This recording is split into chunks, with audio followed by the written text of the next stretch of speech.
Je dirais 3 choses.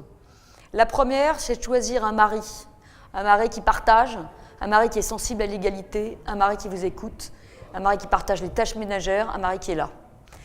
Ensuite, je dirais peut-être d'avoir un syndrome un peu moins de la bonne élève et de ne pas arriver dans l'entreprise comme si on arrivait à l'école.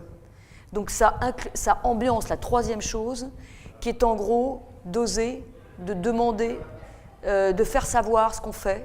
À côté de ça, il y a 2 autres combats, entre guillemets. Un combat qui concerne le service public, il ne faut jamais lâcher. L'égalité homme-femme, essayer de faire appliquer les lois, point premier. Deuxièmement, tout ce qui concerne la petite enfance. Aujourd'hui, il y a moins de 20% des enfants français qui sont en crèche. Donc il faut s'atteler à ce que les lois et qu'on ouvre plus de crèches. Donc ça, je pense que c'est important aussi. Et puis ensuite, dans l'entreprise, essayer de faire une entreprise qui soit moins faite par les hommes, pour les hommes.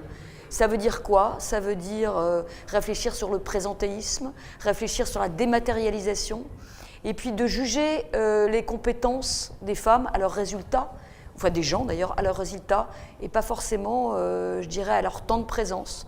Donc peut-être une façon de travailler différente dans les entreprises qui fait que les femmes se sentiront un peu plus à l'aise dans ce partage, dans ce terrible partage de partager sa vie privée et sa vie professionnelle.